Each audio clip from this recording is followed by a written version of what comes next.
ကုသိုလ်ကောင်းမှုလုပ်ပြီးတဲ့အခါမှာမိမိတို့လိုရာစုကိုပန်းဆင်လေးရှိကြတယ်တဦးနဲ့တဦးလည်းပဲဆုတောင်းဆုယူမှုတွေကိုပြုကြတယ်ဆုတောင်းတာတွေပြည့်ဖို့ရာအတွက်လိုအပ်တဲ့အချက်တွေရှိတယ်ဆိုတာသိထားဖို့အမတန်မှလိုအပ်ပါဆုတောင်းတာဆုတိုင်းတိုင်းရဖို့အတွက်မိမိတို့ဆန္ဒပြည့်ဝဖို့အတွက်မိမိတို့တဏ္ဍာမှာတကယ်အရေးတကြီးလိုအပ်နေတဲ့အရေးချင်းတွေကဘာတွေလဲဆိုတာသိထားဖို့အဲ့ဒီအရေးချင်းတွေမရှိဘဲနဲ့ဆုတောင်းဆုယူပြည့်ရင်တော့ပြည့်ပြည့်ဝဝရမယ်တော့မဟုတ်ဘူးပေါ့ဆုတောင်းတယ်ဆိုတဲ့နေရာမှာကောင်းတဲ့လူကျစရာနှစ်သက်စရာကောင်းတဲ့အခြေအနေတစ်ခုကိုရရှိဖို့တောင်းဆိုကြတာဖြစ်တယ်သို့သောရမယံခါမကောင်းတဲ့ဆုကိုတောင်းကြတာတွေလည်းရှိတယ်ပေါ့အဲ့ဒီမကောင်းတဲ့ဆုကိုတောင်းတာမျိုးကြတော့အခုပြောတဲ့အရေးချင်းတွေရှိဖို့မလိုမကောင်းတဲ့ဆုကမကောင်းတဲ့စိတ်ဓာတ်နဲ့တောင်းမယ်ဆိုလို့ရှိရင်မကောင်းတဲ့ဆုတွေကလည်းပြည့်ဝတတ်တယ်ဒါမကောင်းတဲ့ဆုကိုတော့ဆုလို့တောင်ပြောဖို့မကောင်းဘူးကျိန်တာလို့ပြောရမှာပဲဒါကလူတွေဒေါသအလျောက်သို့မဟုတ်မိမိအပြစ်ကိုဖုံးကွယ်လို့ကျိန်ဆိုကြတာတွေရှိတယ်မြတ်စွာဘုရားကဘိက္ခုနီမတွေဆိုရင်ထိုကဲ့သို့မကျိန်ရဘူးလို့လူတွေကတစ်ဖက်သားကိုယုံကြည်စေလို၍ကျိန်ကြတာတွေလည်းရှိတယ်မိမိမကျိန်တတ်လို့တစ်ဖက်သားကိုဆင်းရဲဒုက္ခရောက်စေလို၍တောင်းဆိုကြတာတွေလည်းရှိတယ်ပေါ့ဒီကနေ့တော့အဲ့ဒါတွေနဲ့မဆိုင်ဘူးဆုတောင်းပြေဝမြတ်ဓမ္မဆိုတာဟောဒီတရားဓမ္မအရေးချင်းနေမိမိတို့တဏ္ဍာမှာရှိနေပြီဆိုလို့ရှိရင်မိမိတို့တောင်းတဲ့ဆုဟာပြည့်ပါတယ်မြတ်စွာဘုရားကသင်္ခါရူပပတ္တိတုဆိုတာဟောထားတာရှိတယ်ဘုရားကိုယ်တော်တိုင်ဟောထားတဲ့သင်္ခါရူပပတ္တိတုအရာဟောဒီတရားဓမ္မတွေနဲ့ပြည့်စုံပြီဆိုလို့ရှိရင်ဘုန်းကြီးတို့တွေဟာဘာကိုပဲဆန္ဒပြုမိမိတို့လိုချင်တဲ့ဆန္ဒပြုတာမှန်သမျှဆုတောင်းတာမှန်သမျှပြီးဝမှသိကြတယ်ဒီတရားဓမ္မတွေမရှိဘဲနဲ့တမန်လောင်းနဲ့ဆုတောင်းနေမယ်ဆိုလို့ရှိရင်တော့သိကြပေါ့ပြည့်ချင်မှဖြစ်မှာပါလူတိုင်းဆုတောင်းဆုယူပြုကြတယ်အဲ့ဒီလိုဆုတောင်းဆုယူပြုပြီးဆိုလို့ရှိရင်အရေးကြီးတဲ့အရေးအချင်းလို့ပြောပါစို့စိတ်ဓာတ်နဲ့ဆိုင်ရာအရေးချင်းတရား၅မျိုးဒီသုတ္တမှာတော့မြတ်စွာဘုရားကအဲ့ဒီတရား၅ပါးကိုသင်္ခါရဆိုတဲ့နာမည်နဲ့ဟောထားတယ်သင်္ခါရလို့ဆိုပေမဲ့ဒီနေရာမှာပုံညာပြီးသင်္ခါရဆိုလို့ကုသိုလ်နဲ့ပတ်သက်တဲ့သင်္ခါရ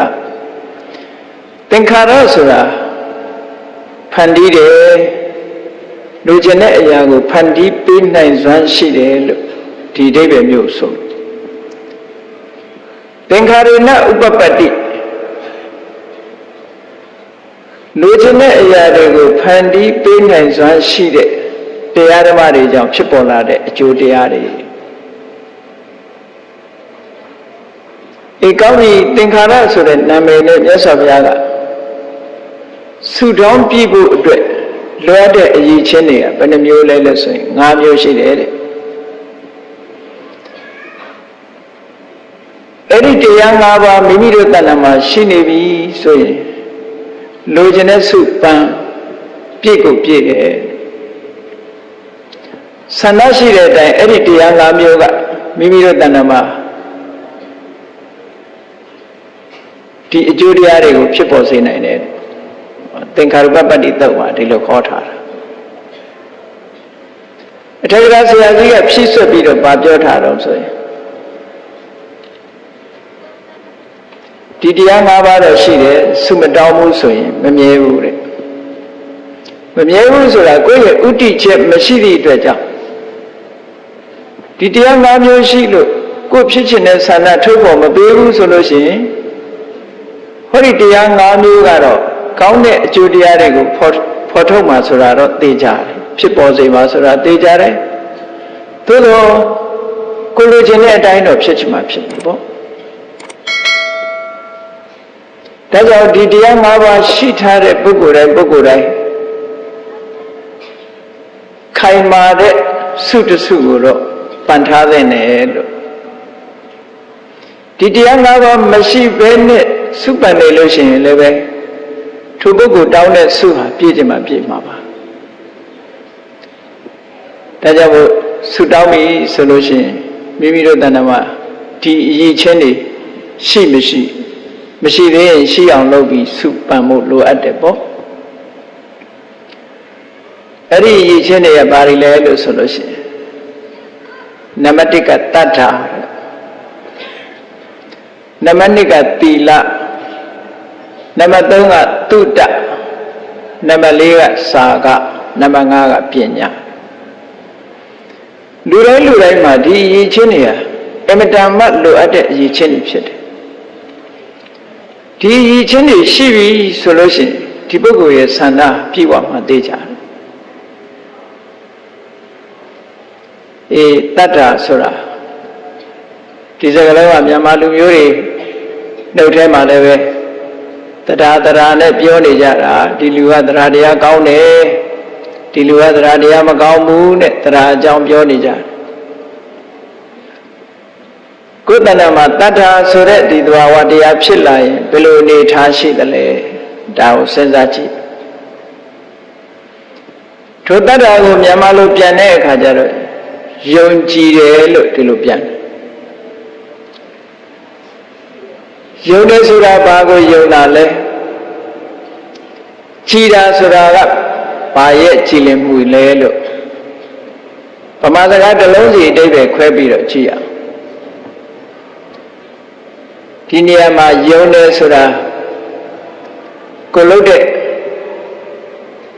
ကုသိုလ်ကံအကုသိုလ်ကံဆိုတာရှိတယ်ထိုကုသိုလ်ကံရဲ့ကုသိုလ်ကံအကုသိုလ်ကံရဲ့အကျိုးတရားဆိုတာလည်းရှိတယ်လို့အခြေခံအားဖြင့်ယုံကြည်မှုဒါတတ်တာပဲအဲ့ဒီလောက်လေးမှမရှိဘူးဆိုလို့ရှိရင်လူတယောက်ဟာအရေးချင်းကင်းမဲ့နေသည့်အတွက်ကြောင့်သူ့ရဲ့ဆန္ဒတွေကပြည့်ဝဖို့တော့မဖြစ်နိုင်ဘူးပေါ့တတ္တဆိုတဲ့သဘာဝတရားကအခြေခံအပြင်ကံနဲ့ကံရဲ့အကျိုးကိုယုံကြည်တယ်ကံနဲ့ကံရဲ့အကျိုးကိုယုံကြည်တယ်ဆိုတာကိုလို့ထာကိုတာဝန်ယူတယ်ဆိုတဲ့အဓိပ္ပာယ်ကိုပြောတာကိုလို့ထာကိုကိုအတိမတ်ပြုတယ်ဆိုတဲ့အဓိပ္ပာယ်ကံနဲ့ပတ်သက်ပြီးတော့မြတ်စွာဘုရားဟောထားတာရှိတယ်လေယံကမ္မံဂရိတန္တိကလျာဏဝါပါပကံဝါတတ္တကမ္မတထာယထာဘဝိတမှာဒါယုံကြည်တဲ့သဘောကိုပြောတယ်ကောင်းတာဖြစ်ဖြစ်ဆိုးတာဖြစ်ဖြစ်ကိုလို့တဲ့ကံရဲ့ကောင်းမွေဆိုးမွေကကိုယ်နဲ့ပဲသက်ဆိုင်တယ်အမွေခံရမယ်လို့ဒီလိုလက်ခံတာလူတော်လူကောင်းဖြစ်ဖို့အတွက်အစပြိုးခြင်းပဲတချို့ကြတော့ကိုလုတ်ပြီးကိုတာဝန်မယူတဲ့ပုဂ္ဂိုလ်တွေကိုယ့်ရဲ့လုပ်ရအပေါ်မှာကိုတာဝန်ယူမှုမရှိလက်ခံမှုမရှိတဲ့ပုဂ္ဂိုလ်တွေရှိတယ်ကံကိုမယုံကြည်တဲ့ပုဂ္ဂိုလ်ကြတော့ကံကိုငြင်းပယ်ထားတဲ့ပုဂ္ဂိုလ်တယောက်ဘယ်တော့မှလူတော်လူကောင်းမဖြစ်နိုင်ဘာဖြစ်လို့မဖြစ်နိုင်လဲဆိုလို့ရှိရင်ကောင်းမွေဆိုးမွေကိုလို့ရင်ကိုခံရမယ်ဆိုတဲ့အတိကလေးရှိထားတဲ့ပုဂ္ဂိုလ်တယောက်ဟာမကောင်းတာကိုဘယ်တော့မှလုပ်မှာမဟုတ်တော့ဘာဖြစ်လို့လဲဆိုမကောင်းတာလုပ်ရင် तू မကောင်းတဲ့အမွေ तू ခံရမှာကိုလူတိုင်းဟာကောင်းတာကိုပဲရချင်တာဒါလူတိုင်းရဲ့ဆန္ဒပဲကောင်းကျိုးချမ်းသာရချင်နေတဲ့ပုဂ္ဂိုလ်တယောက်ဟာဘယ်တော့မှမကောင်းတာကိုမကောင်းကျိုးပေးမဲ့ကံဆိုးမျိုးကိုလုံးဝမဟုတ်တော့ဘူးအဲ့ဒီတည်းလူတော်လူကောင်းဖြစ်ဖို့သေချာလာတယ်ပေါ့ဒါကြောင့်မို့လို့မြတ်စွာဘုရားသခင်ကိုရောမြတ်ကဒီတတ္ထာနဲ့ပတ်သက်လာတဲ့ တတ္ထာဆိုတာယုံမှုတက်တက်ကလေးတွေဆိုလို့ရှိရင်တခါတရံတိမ်းဆောင်းသွားနိုင်တယ်တတ္ထာဟာအတိညာနဲ့ထိန်းထားဖို့လိုအပ်တယ်ပေါ့ပရမတ္ထစကုကျမ်းမှာဒီပြင်းဆရာတော်ကြီးကနားလည်အောင်မြန်မာလိုရေးထားတယ်တတ္ထာကိုပညာစောင့်မှလမ်းဖြောင်းသည်တဲ့တတ္ထာကိုပညာမစောင့်ဘူးဆိုရင်လမ်းမဖြောင်းဘူးပေါ့ဒါကြောင့်မလို့တတ္ထာလို့ဆိုတဲ့နေရာမှာအသိပညာပါတဲ့တတ္ထာမျိုးပို့ပြီးတော့အရေးကြီးတယ်ဒါကြောင့်မို့တစ်ဖက်ကပြောလို့ရှိရင်ကံကံဤအကျိုးကိုယုံကြည်တယ်ဆိုတဲ့နေရာမှာကမ္မတက္ကတာသမ္မာဒိဋ္ဌိကံလာလင်ကိုယ်ပိုင်ဥစ္စာကိုလုထာကိုဆိုင်တယ်ဆိုတဲ့သိမြင်တဲ့ဉာဏ်ပညာကိုကမ္မတက္ကတာသမ္မာဒိဋ္ဌိလို့တနေရာမှာဆိုတယ်ပေါ့ဒါကြောင့်အခြေခံအားဖြင့်ကံကံဤအကျိုးကိုယုံကြည်တယ်ဆိုတဲ့တတ္ထာရှိဖို့လိုအပ်တယ်တဲ့အဲ့ဒါမှမရှိရင်ကောင်းတာလုပ်ဖို့ဆိုရင်ဖြစ်နိုင်အဲ့တော့တတ္ထာကံကံဤအကျိုးကိုယုံကြည်ပြီလို့ဆိုတာနဲ့ဒီပုဂ္ဂိုလ်ကကောင်းတဲ့သူတွေကိုရောက်နိုင်တယ်ပေါ့သို့တော့တတ္ထာဟာစိုက်တတ္တိတွေကတစ်မျိုးတည်းမဟုတ်ဘူးယုံကြည်တယ်လက်ခံတယ်ဆိုတဲ့အပြင်မှာစိတ်ဓာတ်ကလေးကိုကြည်နူးစေတယ်ဆိုတာလည်းပဲတတ္ထာရဲ့စွမ်းဆောင်မှုတစ်ခုပဲကိုယ်တဏ္ဍာမှာတတ္ထာဖြစ်လာပြီဆိုလို့ရှိရင်အလုံးခံမှပြီးတော့သိနိုင်အောင်လို့ကြည်တယ်ဆိုတဲ့အဓိပ္ပာယ်နဲ့ပတ်သက်ပြီးတော့အထတာလေးနေထေကရာမှာဗာပြောထားတော့တတ္တဥပ္ပစ္စမာနနိဝရဏေဝိခံပေတိတတ္တဆိုတဲ့သဘာဝတရားလေးမိမိစိတ်ထဲရောက်လာပြီဆိုလို့ရှိရင်တဲ့နိဝရဏတရားတွေကိုဖယ်ရှားနိုင်တယ်ဒါဖြင့်နိဝရဏတရားဆိုတာဘာလဲလို့ပြောရင်ကာမဂုဏ်အာယုန်တွေနဲ့ပတ်သက်တဲ့ခံစားလို့တဲ့ဆန္ဒ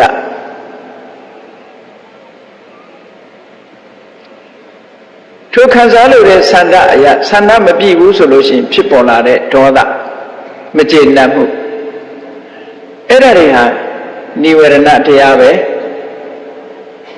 နောက်ကုသိုလ်ရေးဘက်မှာစိတ်ဟာဆုံးနစ်လာတယ်ထိုင်မိုင်းလာတယ်အလုံးမဖြစ်တော့ဘူးဆိုရင်ဌိနမိတ်တကုသိုလ်ဘက်မှာစိတ်ဟာမတည်ငြိမ်မဲနဲ့ပြန့်လွင့်လာတယ်ပူပန်မှုတွေနဲ့တွဲလာတယ်ဥဒ္ဒစ္စကုက္ကုစကောင်းတဲ့ဘက်မှာတန်တရားတွေဝင်လာတယ်ဝိသိကိစ္စဟောဒီနိဝရဏတရားတွေတတ္တပေါ်လာလိုက်လို့ရှိရင်ကောင်းကင်ယံမှာတိမ်နေဖုံးနေတော့လေလေကလေးတိုက်လိုက်လို့ရှိရင်ထိုတိမ်တိုက်တွေဟာကင်းစင်သွားတယ်လို့ပဲမိမိတို့တဏ္ဍာမှာဟောဒီတတ္တဆိုတဲ့သဘာဝတရားလေးဖြစ်ပေါ်လိုက်တာနဲ့တပြိုင်နက်ဒီနိဝရဏတရားတွေဟာရှင်းသွားတယ်တဲ့နိဝရဏတရားတွေရှင်းသွားတာကိုပဲစိတ်ကလေးကြည်သွားတယ်လို့ပြောတာနိဝရဏတရားရှိနေတဲ့ပုဂ္ဂိုလ်တရားဟာကုသိုလ်ကောင်းမှုလုပ်ဖို့ဆိုတာလုံးဝစိတ်ကူးမရှိဘူးဆိုတော့မျက်စိကနှစ်သက်စရာအာယုံကိုကြည့်ခြင်းနဲ့နားကနှစ်သက်စရာအသံတွေနားထောင်ခြင်းနဲ့နှာခေါင်းကမှုန့်ချိုင်တဲ့အနံ့ကိုရှူခြင်းနဲ့လျှာကကောင်းတဲ့အရာသာခံခြင်းနဲ့ခန္ဓာကိုယ်ကအထီးတွေ့မမောတယ်ဆိုတဲ့ဒီစိတ်ကူးတွေရနေတဲ့ပုဂ္ဂိုလ်တရားဟာကုသိုလ်ဘက်ကိုစိတ်ကူးပါမလား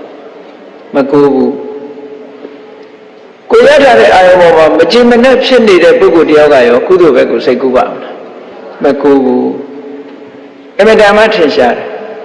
ဟောတတ္ထာဆိုတဲ့တဘာဝတရားမိမိတို့ရဲ့ယင်နဲ့နှလုံးနဲ့စိတ်ထဲမှာပေါ်လာလိုက်တာနဲ့တပြိုင်နက်အခုပြောတဲ့ကံကုန်အာယုံခံစားလို့တဲ့စိတ်တွေမကြည်မနှက်ဖြစ်နေတဲ့သဘောတရားတွေစိတ်ဆုံးနဲ့ထိုင်တိုင်းနေတဲ့သဘောတရားတွေစိတ်လေပြီးတော့စိတ်ပူပန်နေတဲ့သဘောတရားတွေတန်တရားတွေဝင်နေတဲ့သဘောတရားတွေဒါတွေဟာပျောက်ကင်းသွားပြီးတော့စိတ်ကလေးဟာကြီးလာတယ်နိဝရဏေဝိခံပေတိနိဝရဏတရားတွေကိုဖယ်ရှားလိုက်တယ်နိဝရဏဆိုတာကုသိုလ်တွေမဖြစ်အောင်ဆုတ်ပိတ်ထားတဲ့သဘောတရားတွေပဲ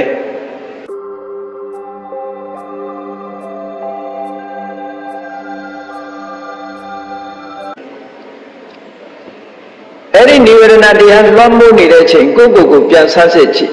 ကုသိုလ်စိတ်မပေါ်ကုသိုလ်စိတ်တွေကိုတားဆီးထားလို့သူ့ကိုနိဝရဏလို့ခေါ်တာနိဝရဏကကုသိုလ်ကိုရင်တားဆီးုံနဲ့မကဘူးစိတ်ကိုလည်းညင်ညူးစေတဲ့ဒါကြောင့်မို့စေတသောဥပ္ပကိလေသေစိတ်ကိုပူပန်ညင်ညူးစေအဲ့ဒါတည်းမကဘူးပညာယဒုပ္ပလိကရဏေလူရဲ့စဉ်းစားဉာဏ်တွေဟာလည်းအားပြော့သွားတယ်အဲ့ဒီနိဝရဏတရားတွေကိုအခိုက်အတန့်အားဖြင့်ဟောဒီတတ္ထာဆိုတဲ့သဘာဝတရားမိမိတို့တဏ္ဍာမှာဖြစ်လိုက်တာနဲ့တပြိုင်နက်ဖယ်ရှားပြစ်လိုက်နိုင်တယ်စိတ်ကလေးဟာကြီးလာတယ်တော့ကလူတွေလည်းပြောကြတယ်နော်ငါစိတ်မကြည်ဘူးဆိုရင်အဲ့ဒီလူဟာစိတ်မကြည်တဲ့လူကဒါနကောင်းမှုလုပ်ဖို့လည်းစိတ်ဝင်စားဘူးသီလဆောက်တည်ဖို့လည်းစိတ်ဝင်စားဘူးနော်စိတ်ကြီးလာတဲ့ပုဂ္ဂိုလ်ကစဉ်းစားပြီး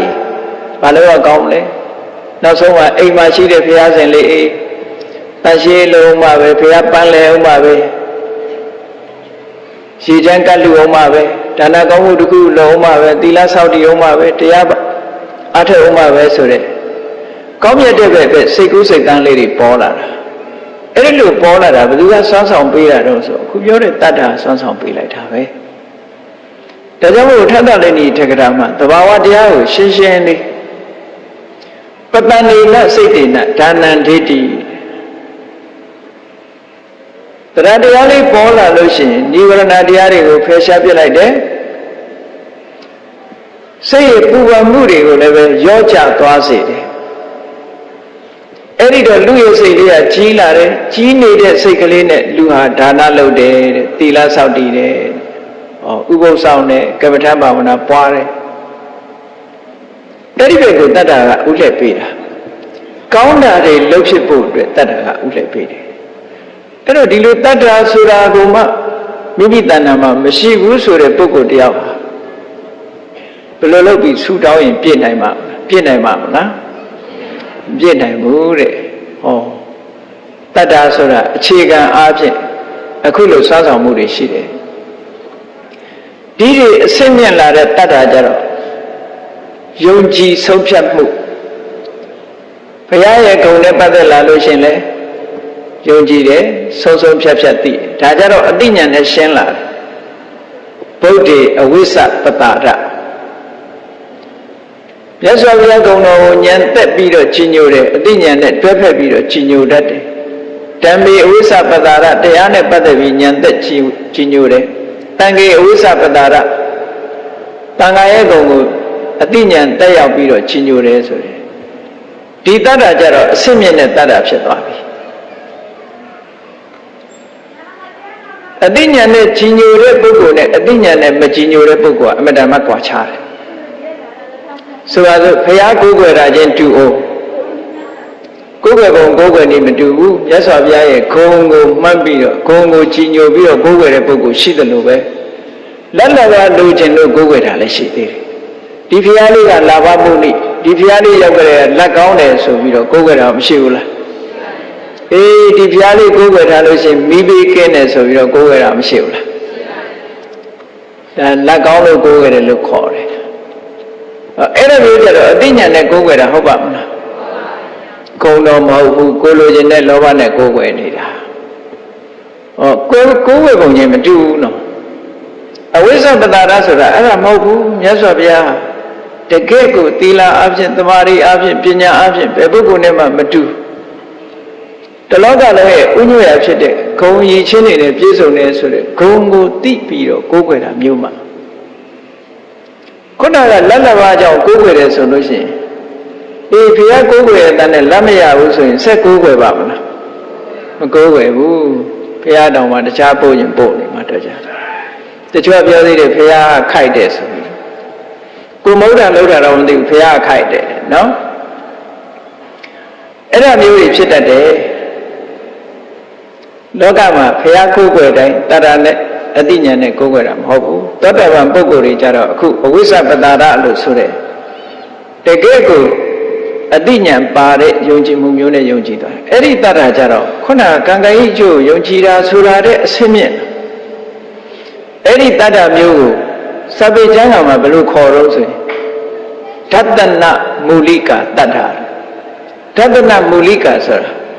မြင်တတ်တဲ့ဉာဏ်ပေါ်မှာအခြေခံထားတဲ့တတ္တစွမ်းဆောင်မှုပိုအကောင်းနေအဲ့ဒါနောက်တစ်ခုအာကာရဝတိတတ္တကြိုးကြောင်းစီလျော်တဲ့အသိဉာဏ်နဲ့တွဲဖက်လာတဲ့တတ္တအဲ့တော့ဘုန်းကြီးတို့တွေမှာရရမယ့်တတ္တကတာမန်အဆင့်တတ္တမျိုးတဲ့တန်ဖိုးရှိတဲ့ဓတ္တနမူလိကအသိဉာဏ်ကိုအခြေခံတဲ့သို့မဟုတ်အသိဉာဏ်နဲ့ထိမ့်သိမ်းဆောက်ရှောက်ထားတဲ့တရားမျိုးပဲဖြစ်တဲ့နဲ့ပညာမဲ့တရားကြတော့မျက်ကန်းယုံကြည်မှုမျိုးဖြစ်တတ်တယ်အဲ့တော့ပညာမဲ့တရားမျိုးမဖြစ်စေသင့်ဘူးပညာနဲ့တရားမျိုးပဲဖြစ်စေတယ်တရားဒီတဲ့အဆင့်မြင့်တဲ့တတ္ထဆိုတာရှိသေးလားဆိုရှိသေးတယ်တဘာဝတရားတွေရဲ့မမြဲတဲ့သဘောဆင်းရဲတဲ့သဘောကိုဆုံးဆုံးဖြတ်ဖြတ်နဲ့လက်ခံယုံကြည်တာကိုယ်တိုင်ဝိပဿနာကမ္မဋ္ဌာန်းတရားကိုအားထုတ်လို့သင်္ခါရတရားတွေရဲ့မမြဲတဲ့သဘောတွေဆင်းရဲတဲ့သဘောတွေအနတ္တရဲ့သဘောတွေဒါတွေကိုပိုင်ပိုင်နိုင်နိုင်သိပြီးတော့ကိုယ်ကိုယ်တိုင်သိလို့လက်ခံယုံကြည်တာမျိုးရောမရှိဘူးလားအဲ့ဒီတတ္တမျိုးကြတော့အလွန်အဆင့်မြင့်သွားတဲ့တတ္တမျိုးဒီလိုတတ္တဆိုတာအဆင့်ဆင့်ရှိတယ်အဲ့ဒီတတ္တတရားတွေရှိနေပြီဆိုလို့ရှိရင်တော့ဘုန်းကြီးတို့တွေဟာဆုတောင်းမယ်ဆိုရင်သို့မဟုတ်ဆန္ဒပြုမယ်ဆိုရင်ကိုယ်ဆန္ဒပြေဝနိုင်ပါတယ်လို့ဒီလိုခေါ်တာပါနောက်သီလတဲ့သီလဆိုတာကိုကျင့်တရားအနည်းဆုံးလောကမှာလူကြောင့်ဘဝမှာနေတဲ့ပုဂ္ဂိုလ်တွေထိမ့်သိမ်းဆောက်ကြရတယ်၅ပါးသီလ၅ပါးသီလဆိုတာဝါရိတ္တသီလမျိုးမလုပ်ရဘူးလို့တားမြစ်ထားတဲ့သီလမျိုးပဲမလုပ်ရဘူးဆိုတာကိုလုပ်မယ်ဆိုလို့ရှိရင်ပြည့်ရှိတာပဲဘာလူမျိုးပဲဖြစ်ဖြစ်ဘာဘာသာဝင်ပဲဖြစ်ဖြစ်ယုံကြည်ဖြစ်စေမယုံကြည်ဖြစ်စေ၅ပါးသီလနဲ့မပြည့်စုံဘူးဆိုလို့ရှိရင်တော့မကောင်းတဲ့အကျိုးရမှသိကြတာပဲစဉ်းစားကြည့်လေအကြံဉာဏ်အားဖြင့်ပါဏာတိပါဒသူရတဲ့တတ်တဲ့ပြစ်မှုကျူးလွန်တဲ့ပုဂ္ဂိုလ်တရားဟာငရဲကြတာဘာညာတာဖယ်ထားလူဖြစ်လာလို့ရှိရင်အသက်တူတာတို့ယောဂများတာတို့မဖြစ်ဘူးလားဖြစ်တယ်လူတွေကဆူတောင်းကြတယ်လေအသက်ရှည်ကြပါစေယောဂကင်းကြပါစေလောက်ကြတာမဟုတ်လားလောကမှာတေချာစဉ်းစားကြည့်လို့ရှိရင်ယောဂကင်းပြီးတော့အသက်ရှည်တဲ့ပုဂ္ဂိုလ်တွေကပါဏာတိပါဒသိက္ခာပုဂ္ဂိုလ်လုံးလုံးထိန်းခဲ့ကြလို့ပဲအဲ့ဒီလိုမဟုတ်ဘဲနဲ့အသက်တူယောဂများနေတဲ့ပုဂ္ဂိုလ်တွေဇေဘုံရအပြင်ပါဏာတိပါဒအမှုကျွလွန်ခဲ့တာအခြေပြုခဲ့တာပဲပေါ့အကယ်၍သာပါဏာတိပါဒသိက္ခာပုဂ္ဂိုလ်ပြည့်ပြည့်စုံစုံစောင့်တည်ခဲ့မယ်ဆိုပြည့်ပြည့်စုံစုံဆိုတာဘာကိုပြောတာလဲပါဏာတိပါဒသိက္ခာပုဂ္ဂိုလ်ဆိုတာအဆင့်တွေအမျိုးမျိုးရှိတယ်နော်အများအားဖြင့်သူများအသက်ကိုတတ်ချင်းမှရှောင်ပါ၏ဆိုတဲ့နေရာတွေမှာရပ်နေတာမဟုတ်လား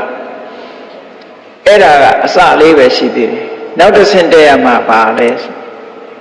ပါဠိတော်တွေမှာတေချာဟောထားတာရှိတယ်နော်မြတ်စွာဘုရားပါဏာတိပါဒကရှောင်တယ်ဆိုတဲ့နေရာပါဏာတိပါဒပฏิဝိရတောသမနောဂေါရမောမြတ်စွာဘုရားဟာပါဏာတိပါဒမှာရှောင်တယ်ဒါနဲ့ကိစ္စပြီးပြီလားမပြီးသေးဘူးနိဟိတဒန္တောနိဟိတတတ္ထော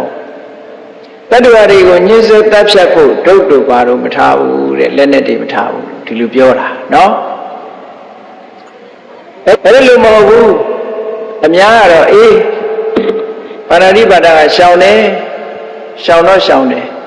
ဒါပေမဲ့ကိုယ်စီလာတဲ့ရန်သူတော့ကာကွယ်ဖို့ဆိုပြီးတော့လက်နဲ့ကလေးတွေဘာတွေထားတတ်သေးတယ်မထားကြဘူးလားကိုယ့်ဘက်ကိုကာကွယ်မယ်ဆိုတဲ့စိတ်ကရှိနေသေးတယ်အဲ့တော့ပါဏာတိပါဒကျွလွန်မှုကဆင်းသင်းဖြစ်နေတဲ့အနေအထားမျိုးမရောက်ဘူးလားဘုန်းကြီးတို့အမေရိကသွားတော့တခါကြုံရတယ်တခါတည်းကဆွမ်းသားလာပင်းတော့အဲ့ဒါသူ့ကားပေါ်လဲတက်လိုက်ရော ရှေ့က dashboard ကဖွင့်လိုက်တဲ့အချိန်မှာ6လုံးမျိုးကဘုန်းကြီးတို့ခြေတော်နာထောက်ခနဲ့လာကြဘုန်းကြီးရှေ့မှာလက်နဲ့ကြီး6လုံးမျိုးတနတ်ရှေ့မှာကြတော့သူနည်းနည်းတော့အာရုံအာနာဖြစ်သွားပြီဘာပြောတော့ဆိုဒီနိုင်ငံမှာကိုကာကွယ်ဖို့ဒါလေးတော့ဆောင်ထားရတယ်ဗျာတဲ့ဟုတ်ကဲ့လားအဲ့တော့ကိုယ်လာမထိနဲ့ထိရင်လုံးမယ်ဆိုတဲ့သဘောမျိုးရှိမနေဘူးလားအဲ့တော့ပဏ္ဏတိပါဒလုံမလားမလုံဘူးတခုလုံးဖို့ကိုယ်မှလက်နဲ့တွေထားတယ်ပစ္စည်းထားတယ်မြတ်စွာဘုရားကဒုတ်တို့လက်နဲ့တို့ကိုမထားဘူးဟောကာကွယ်ဖို့ဆိုတာဒုတ်တို့လက်နဲ့တို့ကိုမထားဘူးပဏ္ဏတိပါဒကရှောင်းတယ်ဆိုတာအပြီးသတ်ရှောင်းအဲ့တော့ဒါရင်ပြီးပြီလားဆိုမပြီးသေးဘူးလစ်စီဒီလုတ်ကိုရှက်တယ်ယွံမုန်းတယ်ဆက်ဆုပ်တယ်သူများတဲ့တတ်တဲ့အလုပ်ကိုတတ္တဝါတွေရဲ့အသက်ကိုတတ်တဲ့အလုပ်ကိုဆက်ဆုပ်တယ်ယွံမုန်းတယ်ဆိုတဲ့အဆင့်ရှိရမယ်တဲ့ဆက်ဆုပ်ယွံမုန်းနေုံနဲ့ပြီးလားမပြီးသေးဘူးတရားပန်တော့တနာခြင်းကရုဏာထားရအောင်မယ်တဗ္ဗပါဏဗုဒ္ဓဟိတံနုကံမိတတ္တဝါတို့ကရုဏာနဲ့မေတ္တာနဲ့အမြဲတမ်းသူတို့အကျိုးစီးပွားကိုလိုလားနေတဲ့စိတ်ရှိရမယ်အဲ့ဒီချက်မှာပါဏာတိပါဒဝေရမဏိယပြည့်စုံတာအဲ့ဒါကိုမထိန်ဘူးဆိုလို့ရှိရင်တော့ခေါင်းပါဏာတိပါဒပြည့်စုံနိုင်မှာမလားအေးမြတ်စွာဘုရားကပါဏာတိပါဒဝေရမဏိဆိုတာအဲ့ဒီထိအောင်ဟောထားတာနော်ရှောင်ရံနဲ့ဆောင်ရံနှစ်ခုရှိရှောင်တယ်ဆိုတာသူများတဲ့တတ်ချင်းမှာရှောင်တယ်ဆောင်ရံမှာကအဲ့ဒီတတ္တဝါတွေရဲ့အကျိုးစီးပွားကိုလိုလားတဲ့မေတ္တာတတ္တဝါတွေကိုငဲ့ညာသနာတဲ့ကရုဏာဒါကိုပွားများဖို့လိုအပ်သေးတယ်လို့ဒီလိုပြောတာအဲ့ဒါရှိမှဒီသိက္ခာပုဒ်ကပိုခိုင်မြဲနိုင်တယ်ပေါ့နှုတ်ဆိုလို့ရှိရင်ဒီတိုင်းတော့ကိုယ်လာမထီသေးရင်တော့အကောင်းပဲပေါ့ကိုယ်လာမထီသေးရင်ရှောင်းနေတယ်ပေါ့တစ်ကျုပ်ဥပုသ်ဆောင်တာနဲ့အတူတူပဲစားစရာအကောင်မရှိတဲ့အခါကျတော့ကဲဥပုသ်ဆောင်လိုက်အောင်မယ်အနန္တကသားကောင်တစ်ကောင်ဖြတ်သွားရင်တော့ထဖမ်းလိုက်တယ်ဥပုသ်နောက်ကြမှာမတည်သေးရင်ရှောင်းနေတယ်ဆိုတဲ့အဓိပ္ပာယ်တွေ့ရင်တော့မရှောင်းသေးဘူးဟုတ်ကဲ့လားအဲ့ဒီပုံစံမျိုးရောက်နေတယ်ပေါ့အေးသီလဆိုတာဟာအခြေခံအားဖြင့်၅ပါးသီလလူတွေမှာ၅ပါးသီလမှာမပြည့်စုံဘူးဆိုလို့ရှိရင်ဆုတောင်းလည်းပြည့်စုံမှာမလားဆိုပါစို့ပါဏာတိပါဒသူ့အသက်တတ်နေတဲ့ပုဂ္ဂိုလ်တယောက်ကအသက်ရှည်ပါရစေရပါမလားယောဂကင်းပါရစေဆိုရောရပါမလားအေးလူတွေကနေ့စဉ်ဆုတောင်းနေကြတာဟောအသက်တော်ရာကျော်ရှည်ကြပါစေယောဂဝေဒနာတွေကင်းကြပါစေဆုမတောင်းဘူးလားအေးဒါပေမဲ့လို့တိလမလုံဘူးဆိုလို့ရှိရင်အဲ့ဒီဆုတောင်းတွေပြည့်နိုင်ပါမလားမပြည့်နိုင်ဘူးနော်ထို့တူရဲ့အရိဏဒါနသူများပစ္စည်းကိုမတရားယူခြင်းမှာမရှောင်ကျင်မဲနဲ့စီးပွားဥစ္စာတွေတိုးတက်ပါစေမရဘူးအရိဏဒါနကျွလွန်လာတဲ့ပုဂ္ဂိုလ်ကဘယ်လိုနည်းနဲ့ရလာတဲ့ပစ္စည်းပဲဖြစ်ဖြစ်ရလာတဲ့ပစ္စည်းတွေကတနည်းနည်းနဲ့ယန္တမျိုး၅ပါးနဲ့ပျက်စီးသွားတတ်တယ်ဒါကြောင့်အရိဏဒါနကံရဲ့အပြည့်အမတန်မှကြီးမားတယ်လူလောကလူဆိုတာအသက်လည်းရှည်ရမယ်ကျမ်းလည်းကျမ်းမာရမယ်စီးပွားဥစ္စာလည်းပြည့်စုံအောင်အရိဏဒါနလွန်ကျူးလာလို့ရှိရင်စီးပွားဥစ္စာမပြည့်စုံဘူးချုံးငယ်တယ်ပေါ့နောက်ကာမေတုမိစ္ဆာစာရကာမေတုမိစ္ဆာစာရကမရှောင်ဘူးဆိုလို့ရှိရင်လူမုန်းများတယ်အဲ့ဒီပုဂ္ဂိုလ်လောကမှာလူချစ်လူခင်ပေါ်တာကြိုက်သလားလူမုန်းများတာကြိုက်သလားအေးသူကလူချစ်လူခင်ပေါ်ခြင်းတယ်သို့တော့ဒီသီလနဲ့မပြည့်စုံဘူးဆိုလို့ရှိရင်လူချစ်လူခင်ပေါ်တယ်ဆိုတဲ့အကျိုးရပါမလားမရဘူးမုဒ္ဒဝါဒလေလီလေစားပြောတယ်ဆိုလို့ရှိရင်ဖြစ်လျက်ဘဝမှာကိုယ်အဆွဆွဲတွေအပြောဆိုတွေအလိမ်ညာတွေခံရအေးမုဒ္ဒဝါဒသိက္ခာပုဒ်မှာမလုံမဲနဲ့ဒီသီလမရှိဘဲနဲ့သူများရဲ့အဆွဆွဲမခံမရစေနဲ့တို့ဒီလိုဆူတောင်းလို့ပြည့်စုံမှာမလားမပြည့်စုံဘူးဒါကြောင့်မို့ဒီသီလတွေဟာအမတန်မှအရေးကြီးတယ်လို့ဆိုတာနောက်သူရမေတွေကမပြည့်စုံတဲ့ပုဂ္ဂိုလ်တရားဟာဖြစ်လျက်ဘဝမှာအသိဉာဏ်အမတန်နည်းပါးတဲ့ပုဂ္ဂိုလ်ဖြစ်တယ်။ဩ နောက်ခုခေတ်လိုပြောရင်ကြက်မပြေတဲ့ပုဂ္ဂိုလ်ပေါ့အာရင်ကျူမမြင့်တဲ့ပုဂ္ဂိုလ်မျိုးဖြစ်တယ်ပေါ့ဘာမှသင်လို့ပြလို့မရတဲ့ပုဂ္ဂိုလ်မျိုးအဲ့ဒီပုဂ္ဂိုလ်မျိုးဖြစ်လာတတ်တယ်ဒါအနည်းဆုံးအပေါ်ဆုံးအပြစ်နောက်အယူအနှံဖြစ်တတ်တယ်အသိဉာဏ်ထက်မြက်တဲ့ပုဂ္ဂိုလ်ဖြစ်ပြရစေလို့ဘယ်လိုဆုတောင်းနေရမှာမဟုတ်ဘူးအဲဒါကြောင့်မလို့ကိုချင်းသီလဆိုတာအမတန်မှအရေးကြီးပါတယ်တဆင့်တက်ပြီးကြည့်မယ်ဆိုလို့ရှိရင်ယဟန်တန်ဃာတွေဆိုယဟန်တန်ဃာတွေတဲ့ပတ်သက်တဲ့ဝါရိတသီလတွေသာသနာနယ်ဝင်သီလရှင်တွေဆိုလဲသီလရှင်တွေနဲ့ပတ်သက်တဲ့သီလတွေကိုချင်းတရားတွေနှုတ်ကိုထိမ့်သိမ်းဆောက်ရှောက်မှုကာယကံထိမ့်သိမ်းဆောက်ရှောက်မှုဆိုတဲ့အဲ့ဒီကိုချင်းတရားအမတန်မှအရေးကြီးတယ်တဲ့ဝိသုဒ္ဓိမေအထက်ကရာကြီးမှာသီလကိုအဓိပ္ပာယ်နှမျိုးပေးထားတာရှိတယ်သီလဆိုတာသမာဒါနကာယကံမှုဝစီကံမှုဆိုလိုတာကနှုတ်ကနေစကားပြောเสียရှိလဲစီကံတတ်မှတ်ပြီးတော့ပြောတယ်ရှင်ကြီးကြီးပြောတယ်ကိုယ်ဒီလက်ရောက်လှုပ်เสียရှိလို့ရှိရင်လည်းပဲအပြစ်ကင်းအောင်လုပ်တယ်ဟောအဲ့ဒါဟာသမာဒါနပဲကိုမှုရဲ့စီကံနှုတ်မှုရဲ့စီကံတိုင်နေတာနောက်တစ်နည်းကသီလဆိုတာဥပဒါရဏလူရဲ့အည်အသွေးတွေကဘယ်မှာတီးနေတုံးဆိုကိုချင်းတရားပေါ်မှာတီးတယ်ကိုချင်းတရားမကောင်းတဲ့ပုဂ္ဂိုလ်တယောက်ဘယ်အည်ချင်းမှမတီးနိုင်ဒီနေရာမှာကောင်းတဲ့ကုသိုလ်တရားတွေအရှိတည်တတ်နေဖို့ဆိုတာကိုချင်းတရားနဲ့ထိမ့်မှတည်တတ်တယ်ကိုချင်းတရားမရှိလို့ရှင်မတည်တတ်ရှင်သစ်စီဟာတိမ်ကြီးရွှေခွက်မှာသာတည်တယ်ဆိုတဲ့စကားလိုပဲအလုံးအစစ်မြင့်တဲ့တရားတွေမှန်သမျှဟာသီလပေါ်မှာတည်တယ်လို့ဒီလိုပြောတာဒါကြောင့်မို့ဒီသီလအမှန်တမ်းအရေးကြီးတယ်ဒီသီလနဲ့ပြည့်စုံရမယ်လူချင်းတဲ့ဆုကိုတောင်းတဲ့ပုဂ္ဂိုလ်ဟာကိုချင်းတရားကောင်းတဲ့ပုဂ္ဂိုလ်ဖြစ်ဖို့လည်းလိုအပ်တယ်နောက်တစ်ခုကတုဒ္ဒဆိုတာအခုတရားဓမ္မနားနေတာလည်းတုဒ္ဒပဲစာသင်တာလည်းတုဒ္ဒစာအုပ်တွေဖတ်တာလည်းတုဒ္ဒဆိုတဲ့နေရာမှာလောကကြီးပွားရေးတန်တရားကြီးပွားရေးလောကကြီးပွားရေးနဲ့ပတ်သက်တဲ့စာကောင်းပေကောင်းဖြစ်စေတန်တရားကြီးပွားရေးနဲ့ပတ်သက်တဲ့စာကောင်းပေကောင်းဖြစ်စေဒါတွေဟာအကြမ်းမြင်ဘုဒ္ဓရှိရဒီနေရာမှာအစစ်မြင်တာကိုပြောလို့ရှိရင်မြတ်စွာဘုရားဟောထားတဲ့တရားဓမ္မတွေနဲ့ပတ်သက်ပြီးတော့ဇာဘူးနာဝရှိနေဖို့လိုအပ်ပါတယ်ဇာဘူးနာဝမရှိဘူးဆိုတာအခုဇာဘူးနာဝဆိုတာကြည့်တတ္တဆိုတာဘယ်လိုဟာလဲသီလဆိုတာဘယ်လိုဟာလဲသီလဆိုတာဘာကြောင့်အရေးကြီးတယ်ဆိုတာမြတ်စွာဘုရားထူထူသုတ်တန်တွေမှာဟောထားတာရှိတယ်အဲ့ဒါနေနဲ့ပတ်သက်ပြီးတော့ဘုဒ္ဓရှိနေဖို့လိုအပ်တယ်ဘုဒ္ဓမရှိတဲ့ပုဂ္ဂိုလ်တရားကိုကိုယ့်ဘဝကိုလမ်းဖြောင်းအောင်ဥဆောင်ပြီးတော့သွားနိုင်ပါမလားသွားနိုင်ဘူးဘာလို့ရမလဲဆိုတာဘုဒ္ဓရှိတဲ့ပုဂ္ဂိုလ်မှလုပ်လို့ရတယ်ဆိုပါစို့ဒါနလုပ်ရင်စိတ်ဘယ်လိုထားရမလဲသီလဆောက်တည်ရင်စိတ်ဘယ်လိုထားရမလဲတက္ကထကမ္မထာဝိပဿနာကမ္မထာပွားများအားထုတ်လို့ရှိရင်စိတ်ဘယ်လိုထားရမလဲဘယ်လိုအားထုတ်ရတယ်ဆိုတဲ့ဒါတွေကြားဖို့တော့မရှိတဲ့ပုဂ္ဂိုလ်တရားဟာသူလုပ်တဲ့လုပ်ဟာမှန်ကန်တဲ့လုပ်ရဖြစ်ပါမလားမဖြစ်ဘူးဒါကြောင့်မို့တုဒ္ဒဆိုတာအမှန်တမ်းအရေးကြီးတယ်တဲ့ဘောဓုဒ္ဒအရေးကြီးတယ်ကြားဖို့တော့များများရှိဖို့လို့ကြီးမြတ်စွာဘုရားဟောတယ်လေထူထူသုတ်တန်တွေမှာတတ္ထာပိစံတပောဟုတ်တိတရားဟာမျိုးစေ့နဲ့တူတယ်ဟောဒါဘုရားဟောတဲ့စကားတစ်ခု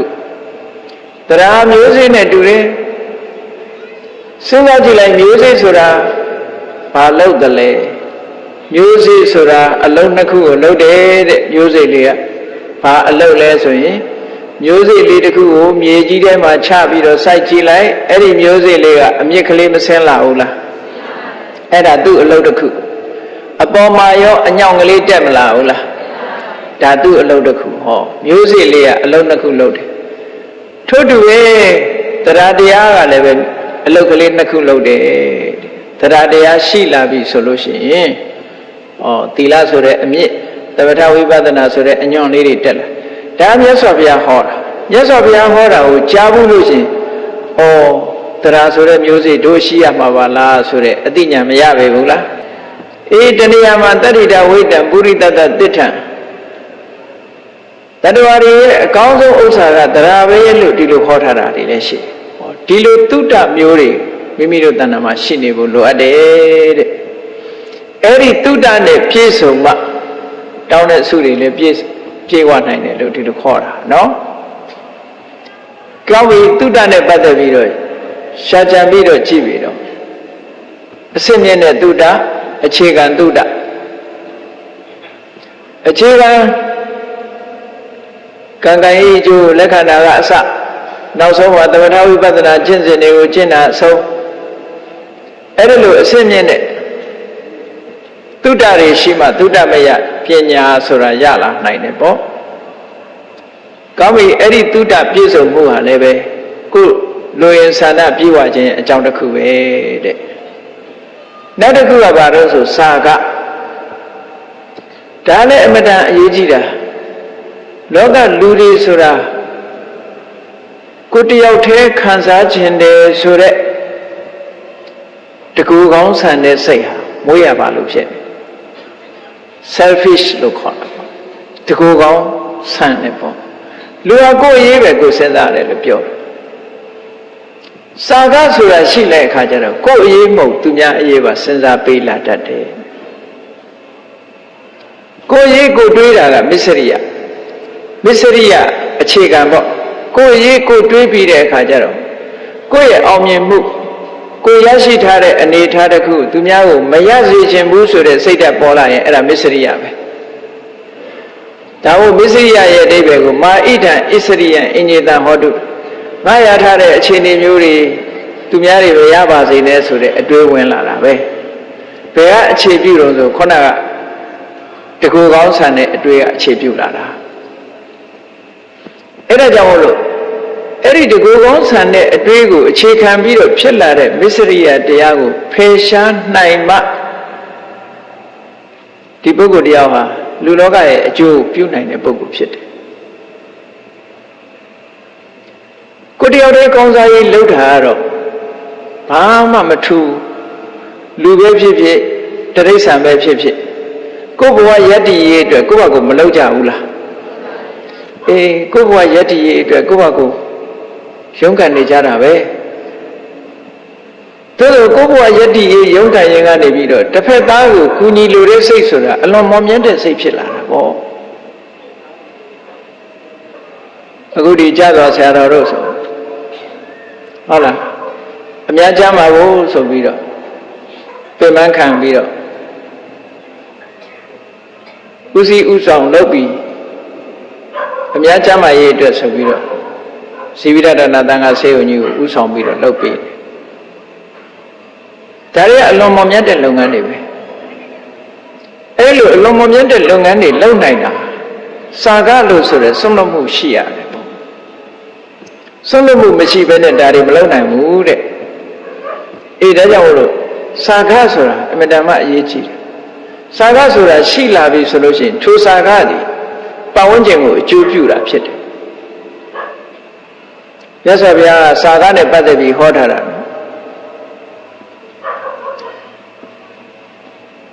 ဝိကတမစ္စေတပရိယုဋ္ဌိတေနစေတတအကာရံဣဇဝတ္တိအိမ်မှာနေပြီဆိုလို့ရှိရင်မစ္စရိယကင်းတဲ့စိတ်နဲ့နေရမယ်တဲ့အိမ်မှာနေရင်ကလည်းမစ္စရိယစိတ်ဆိုတာဖြစ်တတ်တယ်ပေါ့အဲ့တော့မစ္စရိယဆိုတာအများကနားလည်နေတာဘာလို့ဆိုမပေးမကမ်းရဘူးနှမျောတာကိုမစ္စရိယလို့ခေါ်နေကြတယ်အမှန်အဲ့ဒါတည်းမကဘူးမစ္စရိယဆိုတာကိုရထားတဲ့အခွင့်အရေးတစ်ခုကိုသူများမရစေချင်တာဒါမစ္စရိယကိုအောင်မြင်ကြော်ကြားတယ်လို့သူများကိုအောင်မြင်ကြော်ကြားမှုမဖြစ်စေချင်ဘူးဒါမစ္စရိယမစ္စရိယ၅မျိုးကျမ်းဂန်တွေမှာပြထားတာရှိတယ်အာဝတမစ္စရိယကိုနေတဲ့နေရာသူများမနေစေချင်ဘူးကုလမစ္စရိယကိုနဲ့ယဉ်နေတဲ့ကိုတငယ်ချင်းသူများတွေအပေါင်းအသင်းမလုပ်စေချင်ဘူးလာဘမစ္စရိယကိုရထားတာမျိုးသူများမရစေချင်ဘူးဝဏမစ္စရိယကိုကြော်ကြားသလိုသူများမကြော်ကြားစေချင်ဘူးသို့မဟုတ်ကိုအစင်းလှသလိုသူများမလှစေချင်ဘူး ဓမ္မမစ္စရိယကိုသိတဲ့တရားသူများမသိစေချင်ဘူးဟောမစ္စရိယတွေမစ္စရိယဆိုတဲ့သဘောတရားကလောဘနဲ့တွဲတာမဟုတ်ဘူးဒေါသနဲ့တွဲတာတမန်အားဖြင့်ပြောမယ်ဆိုလို့ရှိရင်လောဘကြီးလို့မစ္စရိယဖြစ်တယ်လို့ဒီလိုထင်ကောင်းထင်လိုက်မဟုတ်ဘူးသူကမစ္စရိယတရားဟာကိုယ့်အတွက်သိမ့်ပိုက်ပြီးတော့တခြားလူအတွက်သူကဆန့်ကျင်မဲ့လုပ်တဲ့စိတ်ဓာတ်လေးရှိတယ်မယုံလို့ရှိရင်မစ္စရိယရဲ့သဘောကိုသိကြလို့ရှိရင်တကောင်းကစားနေတဲ့ခွေးနှကောင်ကြားမှာအမဲယူလေးသို့မဟုတ်အစားအစာလေးတစ်ခုပြစ်ချကြည့်ပါလားအဲ့ဒီခွေးတွေဘာလုပ်ကြမလဲကြိုက်ကြမှာပေါ့ဟုတ်ကလားရသွားတဲ့ကောင်လည်းသူ့ဟာကိုကာဝယ်တဲ့အနေနဲ့ကြောင်လေးကြွက်ကလေးတွေလည်းကြည့်နေပါဇက်ထဲမှာအစာရသွားပြီကြောင်ကလေးတွေဟာကြွက်လေးဖမ်းမိသွားပြီဆိုလို့ရှင်ဘာလုပ်လဲမန်ဖီနေတော့တာအဲ့ဒါမန်ဖီတာတခြားမဟုတ်ဘူးလာမထိနဲ့ငါဟာဒီအဓိပ္ပာယ်မျိုးအဲ့တော့မစ္စရိယကဒေါသကိုအားပေးလာဒေါသကိုဖြစ်ပေါ်စေတာပဲဒါကြောင့်မစ္စရိယဒေါသနဲ့ရှင်တာပေါ့ဟိုတိရစ္ဆာန်ယုံကြီးတွေကြားတွေအစာကျွေးတဲ့အချိန်သွားကြည့်အမတန်ဆာလောင်းနေတာအသားတုံးပြစ်ချလိုက်လို့ရှိရင်အဲ့ဒီကြားစားပါတော့လားမစားဘူးအသားတုံးကိုကိုက်ချီပြီးတော့ဟိုလိုက်ဟိန်ဒီလိုက်ဟိန်လုပ်တယ်အဲ့ဒါဘာကြောင့်လဲမစ္စရိယကြောင့်ဖြစ်တာနော်မစ္စရိယကြောင့်ဒေါသဖြစ်လာသူ့ဥစားမထိနဲ့ဆိုတဲ့အဓိပ္ပာယ်မျိုးပဲအေးမစ္စရိယတရားဖြစ်လာပြီးချီးထွားလာပြီးဆိုလို့ရှိရင်သူကအလွန်အန္တရာယ်များတယ်ပေါ့တခါတော့ကဘာမှာရာဇဝမှုတစ်ခုကျူးလွန်တာတောင်ဖြစ်သေးတယ်မစ္စရိယကြောင့်အမေရိကမှာစကိတ်စီးတဲ့အမျိုးသမီးချန်ပီယံရထားတဲ့အမျိုးသမီးတယောက်အဲ့ဒီနေ့ကျတော့သူ့ကိုရှင်ပြိုင်လာမဲ့အမျိုးသမီးတယောက်ပေါ်လာတဲ့အခါကျတော့သူချန်ပီယံဟိုကချင်းချောက်လာသူရှုံးမဲ့အနေအထားမျိုးတွေထီအောင်ရောက်လာတဲ့အခါဘာလုပ်တော့ဆိုရင်လူစိုးတယောက်ကိုငှားပြီးတော့အဲ့ဒီအမျိုးသမီးခြေထောက်ကိုကျိုးအောင်ရိုက်ခိုင်းတာဒါတကယ်ဖြစ်ခဲ့တာနော်အဲ့ဒါဘာကြောင့်လဲဆိုရင်ကိုယ့်ရဲ့ကြော်ကြားမှုသူများကိုမပေးချင်အဲ့ဒါမစ္စရိယလို့ခေါ်တယ်ပေါ့အေးဒါကြောင့်မလို့စာကဆိုတာဆွန့်လွတ်မှုရှိရတယ်တဲ့အဲ့ဒီမစ္စရိယတွေရှိနေလို့ရှင်လောကမှာမကြည်ပွားနိုင်ဘူးစာကဆိုတဲ့ဆွန့်လွတ်မှုကအမှန်တမ်းအရေးကြီးပါတယ်ဆွန့်လွတ်မှုမရှိဘဲနဲ့ဆူတောင်းတာမပြေဝနိုင်ပါဘူးလို့ဒါကိုဆိုလိုတယ်ပေါ့နော်နောက်ဆုံးတစ်ခုကဘာလို့ဆိုလို့ရှိရင်ပညာဒါတော့အရေးကြီးဆုံးအချက်ပဲပညာဟာပညာဆိုတာအခြေခံအသိဉာဏ်ကနေစလာတယ်ခုနပြောတဲ့ကာမတက္ကတာသမာဓိဋ္ဌိဆိုတဲ့အခြေခံပညာကစပြီအစစ်မြင့်တဲ့ဒုတိယဒီဝိပဿနာပညာတို့ဒီထက်ရောက်လာတဲ့အခါကျတော့မက္ကပညာဖို့ပညာဆိုတဲ့အမြင့်ဆုံးအဆင့်တွေရောက်လာအဲ့ဒီပညာမှမရှိလို့ရှိရင်လည်းခုနကဆူတောင်းတာတွေကမပြေဝနိုင်ဘူးအလုံးပေါင်းလိုက်တဲ့အခါကျတော့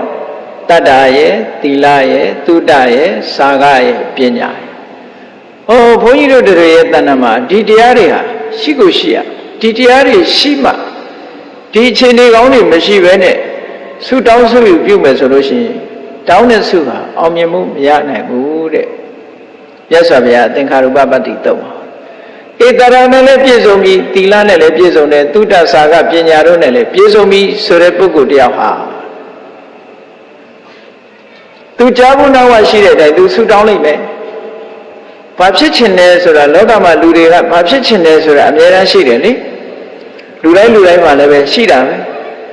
ကလေးလေးတွေတွေ့ရင်မင်းကြည့်ရင်ဘာဖြစ်ချင်တော့မေးတာဘာမှမဖြစ်ချင်ဘူးဆိုတဲ့လူကတော့မဟုတ်သေးဘူးเนาะလူဆိုတဲ့ခုဖြစ်ချင်နေတာတော့ရှိမှာအဲ့ဒီဘာဖြစ်ချင်လဲဆိုတဲ့ကိုဖြစ်ချင်တဲ့ဆန္ဒကလေးအတွက်လိုအပ်တဲ့အရေးချင်းတွေကတော့ဒီအရေးချင်းတွေပဲအဲ့ဒီအရေးချင်းတွေနဲ့ပြည့်စုံတဲ့ပုဂ္ဂိုလ်တယောက်သူဖြစ်ချင်တယ်ဆိုတာသူကြားဘူးနာဝရှိတဲ့ပုံမှာသူဖြစ်ချင်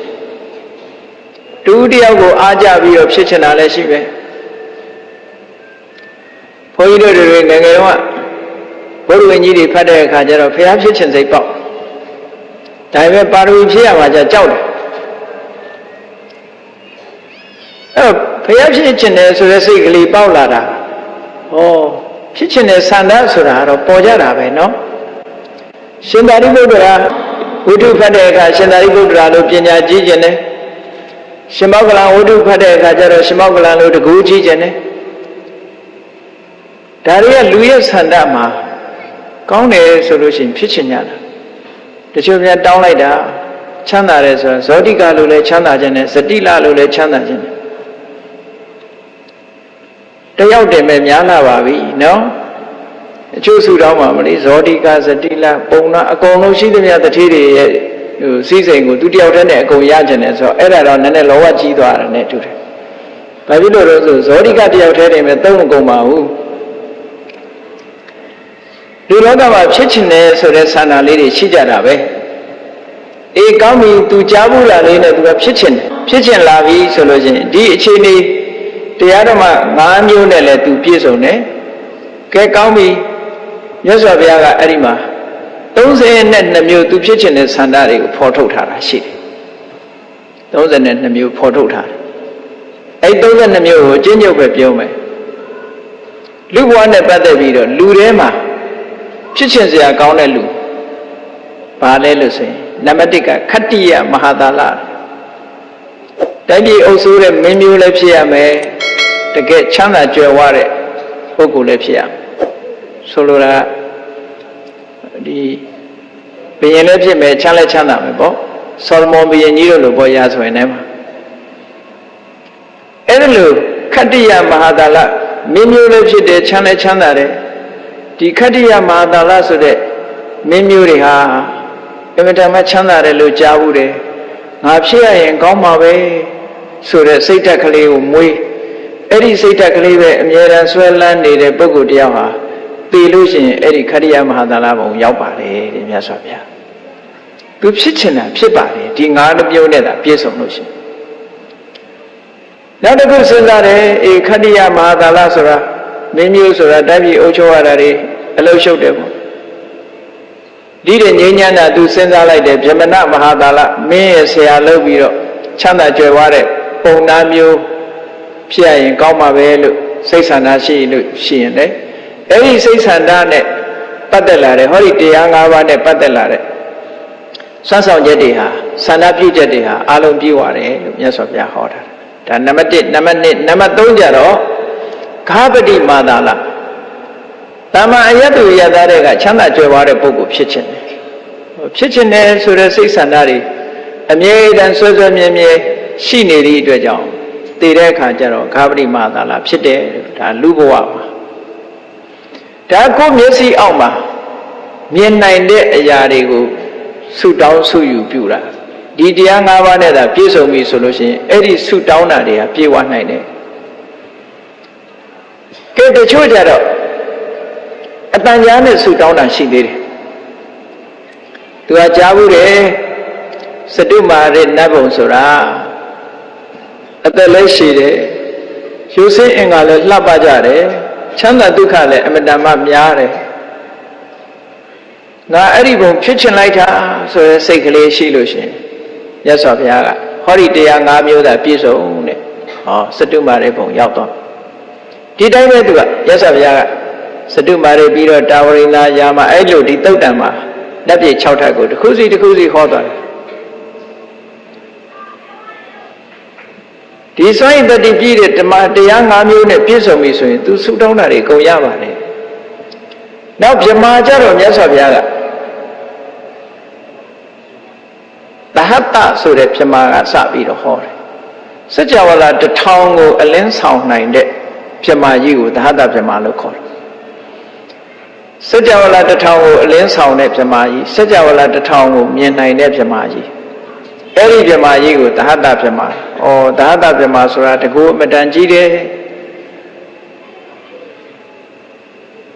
အသက်လည်းရှိတယ်အစင်းလည်းလှတယ်ချမ်းသာဒုက္ခလည်းအမတန်ကြီးတယ်ငါနောက်ဘဝကျအဲ့ဗြဟ္မာမျိုးကြီးဖြစ်ရင်ကောင်းပါပဲလို့ဆုတောင်းမယ်အဲ့ဒီကြတော့ စဉ်းစားเสียဆူတောင်းရုံလေးနဲ့ရမလားဆိုမရဘူးเนาะဘာတွေလိုအပ်လာတော့ဆိုခုနကတတ္တာတို့တိလတို့ကိုအခြေခံလာပြီးတော့တပဋ္ဌကျင့်စဉ်တစ်ခုအောင်မြင်အောင်လုပ်ရဖို့လိုသေးတယ်ဒါကြောင့်မို့လို့ဒီတတ္တသီလသုဒ္ဓဆာကပညာဆိုတာအဆင့်အမျိုးမျိုးရှိတယ်ပေါ့တပဋ္ဌကျင့်စဉ်တစ်ခုကိုပိုင်နိုင်ကျင့်နိုင်တဲ့ဉာဏ်ရည်ဉာဏ်သွေးတွေရှိဖို့လိုတယ်အဲ့ဒါတွေကျင့်ပြီးတော့တပဋ္ဌကိုအောင်မြင်ပေါက်ရောက်သွားပြီဆိုလို့ရှိရင်ပြမကိုဖြစ်နိုင်တယ်လို့မြတ်စွာဘုရားဒီလိုဟောလို့ရင်ဖြစ်တယ်ထို့တူပဲပြမတွေသွားလိုက်တာနောက်ဆုံးမှာအလုံး32မျိုးနောက်ဆုံးဟာတခုပြောရအောင်ကောင်းပြီဆိုတဲ့ပုံတွေအားလုံးနောက်ဆုံးကြတော့နေဝတ္တညာနာတညာရဏဘုံထိနေဝတ္တညာနာတညာရဏဘုံဆိုတာကြတော့အသက်ရှည်တယ်သူကြတော့အဆင်းမရှိသည့်အတွက်ကြောင့်အဆင်းလှတယ်လို့ပြောလို့မရအသက်ရှည်တယ်ချမ်းသာတယ်တကောအနုဘော်တွေကြီးတယ်အဲ့ဒီပြမမျိုးဖြစ်ရင်ကောင်းပါပဲလို့စိတ်ဆန္ဒတွေပြင်းပြလို့ရှိရင်လည်းအဲ့ဒီပြမမျိုးတွေဖြစ်နိုင်ပါတယ်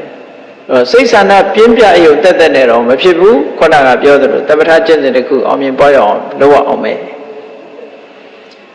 နောက်ဆုံးကြတော့မြတ်စွာဘုရားကဘာဟောတော့ဆိုရင်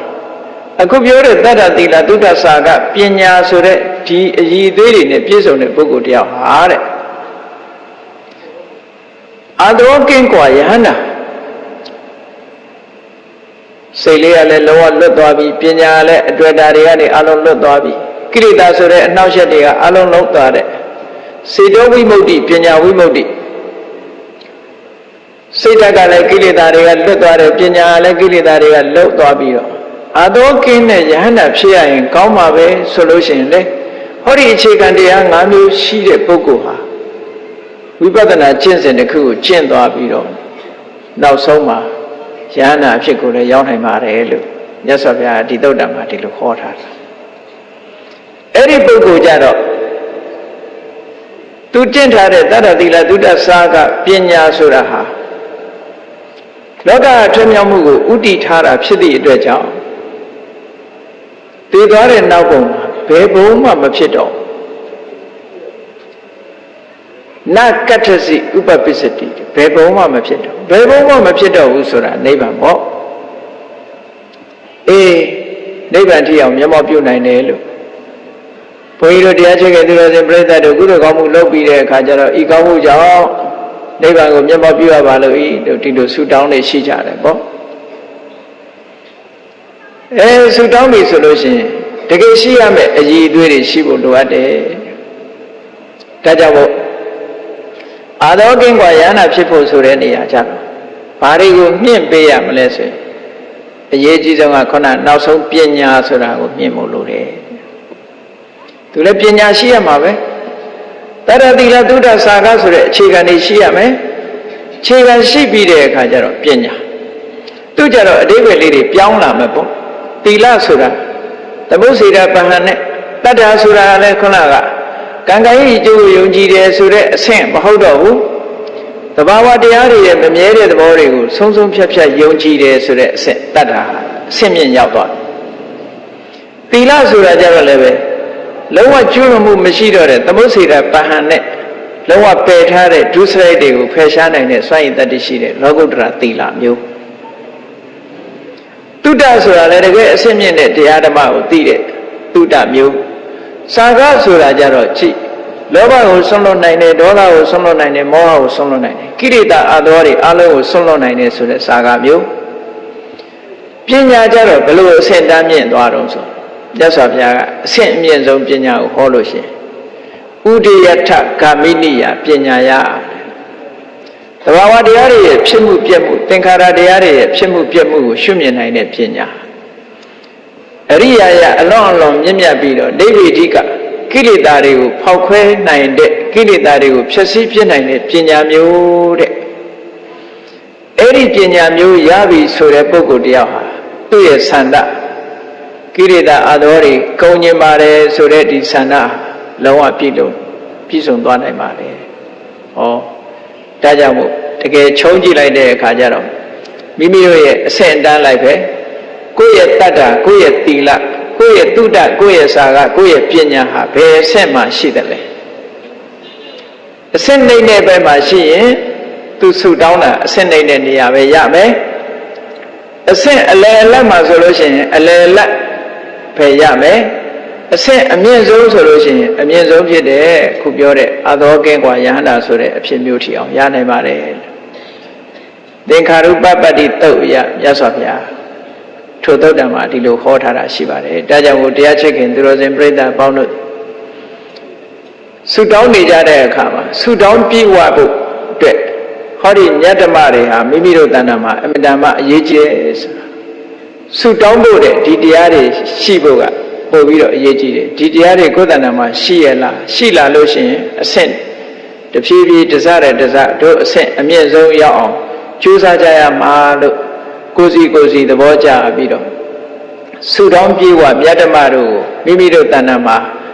မရ